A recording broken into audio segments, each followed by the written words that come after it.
real number. Let's begin with a quick introduction.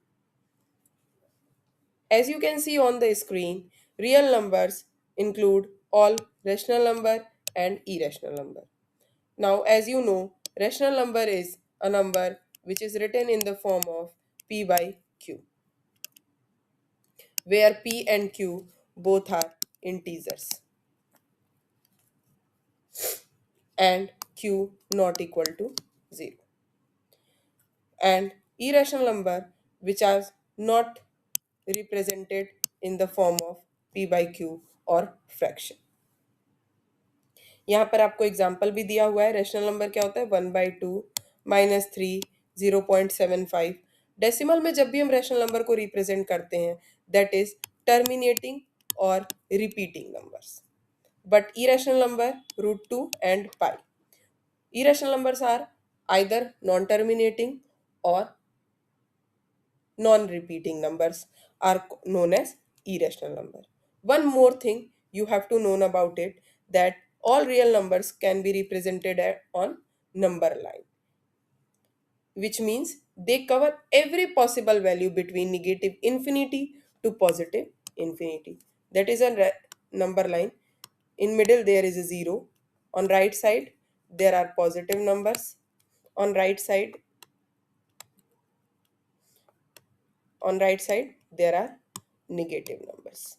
On left side there are negative numbers. In short, real numbers form a complete number system. Now that we understand what real number are, let's move towards one of the most important concept of this chapter, Euclid's division lemma.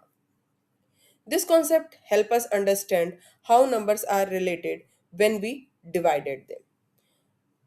Euclid's division lemma states that if there are two positive integers a and b, there exists unique integer q and r such that a is equals to bq plus r, where r is always less than b and greater and equal than 0. ये कोई नया concept नहीं है बच्चों, इसके बारे में आप पहले से भी जानते हैं. अगर आप इसको ध्यान से देखिए और अगर हम यहाँ पर थोड़ा सा आपको कुछ नेमिंग अगर मैं कर दूं तो आपको ये बहुत आसानी से समझ में आ जाएगा. Let's assume a is dividend, b is divisor, then q is quotient and r is remainder.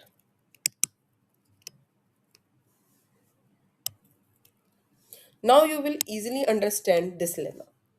अगर कोई भी नंबर इस तरीके से होता है, आप खुद भी डिवाइड करते होंगे. a को अगर b से हम डिवाइड करें और कोशेंट में हमें q मिले और डिवीजन के बाद रिमाइंडर में r मिले, तो हम यहाँ पर लिखते हैं a is equals to B Q plus R. चलिए इसको हम कुछ एग्जाम्पल से भी समझने की कोशिश करते हैं. If there is a number 15 which is divided by 4, तो हम अगर 15 को 4 से डिवाइड करेंगे तो क्या मिलेगा? 4 3 जा 12. रिमाइंडर में क्या आ गया? 3 और कोशेंट में क्या है? 3. तो अगर हम 15 को लिखना चाहेंगे तो 15 इक्वल टू क्या लिखेंगे? 4 इंटू 3 प्लस 3. यही है यूक्लिड डिवीजन लेमा प्रेजेंटेशन. एक दूसरा नंबर भी लेते हैं क्योंकि यहाँ कोशेंट और रिमाइंडर सेम आ गया है. Number is 18 divided by 5. 5 नहीं, 5 से भी वही सेम चीज़ हो जाएगी, 3 3 आ जाएगा, सॉरी. तो हम यहाँ पर नंबर ले लेते हैं 7. अगर हम 7 से डिवाइड करें तो 7 2 जा 14. रिमाइंडर क्या आ रहा है? 4. तो यहाँ पर हम 18 को कैसे लिख सकते हैं? 18 is equals to 7 into 2 plus 4. यहाँ पर 2 क्या है? कोशेंट है और 4 क्या है? रिमाइंडर है. आप ऑलवेज नोटिस करते हैं कि रिमाइंडर की वैल्यू जो होती है वो हमेशा डिवाइजर से लेस आती है.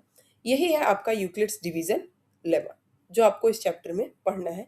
ठीक है, तो this concept is very very useful specially when we learn how to find HCF.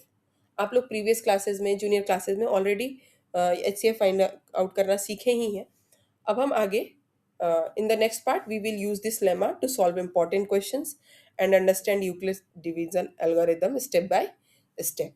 Before that आप सभी कुछ प्रैक्टिस, कुछ नंबर्स को लेकर के प्रैक्टिस जरूर करिएगा कि आप उसको यूक्लिड्स डिवीजन लेमा के फॉर्म में कैसे लिख सकते हैं। जैसे अगर मैंने आपको भी बताया था कि 15 को 4 से डिवाइड करेंगे, तो हमने यहाँ पर उसको यूक्लिड्स डिवीजन लेमा के फॉर्म में लिखा हुआ है। 18 को 7 से डिवाइड करेंगे तो इसको भी हमने यूक्लिड्स डिवीजन लेमा के फॉर्म में लिखा हुआ है।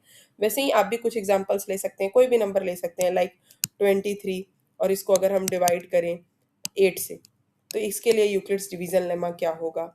या अगर हम नंबर लेते हैं 85 और इसको हम डिवाइड करें 11 से तो यूक्लिड्स डिवीजन लेमा क्या होगा।